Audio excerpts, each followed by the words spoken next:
Well, good afternoon to you. I'm Bryce Duskett here on the Rural Radio Network. Joining us this afternoon to talk about the Cattle on Feed report is livestock analyst Kyle Bumsted. Kyle, good to see you. Let's talk about the numbers here. What we see this year, or excuse me, this month, December 1st, the numbers we're looking at. Yeah, let's not get ahead of ourselves here. Next year starts next week. On feed, cattle on feed report was just released. The average number of on feed that the analysts were looking at was 102.2, came in at 102.7. So right at the upper end of the range. Last month's number was 101.7, so a little bit higher than last month, which we kind of knew was going to happen. Placements, that was kind of the big one here. It was at 98.1%, which was the very top end of the range. The analysts are expecting 96.2. However, it was below last month, so I'm going to call this somewhat friendly, but it's still going to hit that February, March, April timeframe out there. A little bit more cattle, a few more cattle placed than we anticipated. Marketing, so I was a little bit disappointed in that one here. 92.6.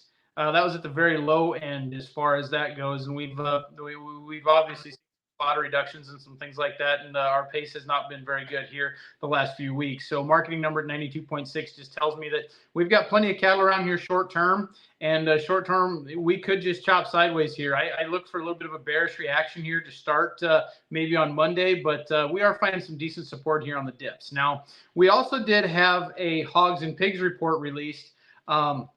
All hogs and pigs as of December 1st, the average estimate was 99.5, and that came in at 100%. So I'm going to call it right in line to slightly bearish. Kept for breeding, the estimate was 98.8, and that came in at 96.7. And as of the 1st of September, when we had the last hogs and pigs report, that's down from the 98.8 that we had 1st of September. So it does show we are seeing some breeding herd liquidation on the hog side of things. And kept for marketings at 100.3%, which is kind of right in line with the last hogs and pigs report, but just above analyst estimates of 99.5%. Okay, Kyle, we have all this data. We're not going to be able to trade anything till what, Tuesday of next week at this point? That might be a good thing. Just give this thing an extra day here to kind of settle out here. Cattle have been building. Looks to me like they're trying to form a bottom, a base as far as that goes. Hogs, I'm a little bit more bearish hogs longer term, but the cattle, I do think once we get worked through these cattle up front here, which we are working through these cattle here. We've seen some really good trade here. We saw 171 to 173 trade here today, 171 in Kansas, 173 here in Nebraska in certain places. And these cattle are fairly close to the knife. Last week, we were a few weeks out, but we are getting kind of close to the knife here from what I'm hearing so far.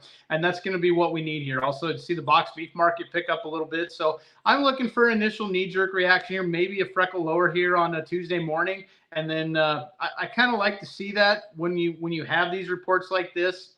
I like to see a lower opening, then work higher, as opposed to start higher and then they've got all day or the rest of the week to sell it off. Now, keep in mind, folks, this is very thin volume holiday type trades. So we've only got 4 full days of trading to finish out the 2023, and then we're on to 2024. All right, Kyle, final word is yours before Christmas. What do you want to leave us with? Well, don't lose sight of your risk management. I mean, we could trade a range here in these April cattle here from 160 to 180, and it looks like maybe 185 be the upper end of the range. And I do look for us to chop sideways here through most of 2024. Market has put in a major high the way it looked here in 2023. So I'm a little bit skeptical when people say we're going to go push on to new highs, because the market's already known that. The market already knew that we're going to be running low on numbers. So the market's already going to have it placed in or priced in way before the issues really arise. Kyle, thanks for the time. We appreciate it. Merry Christmas to you and the family. Thank you. Merry Christmas, everyone.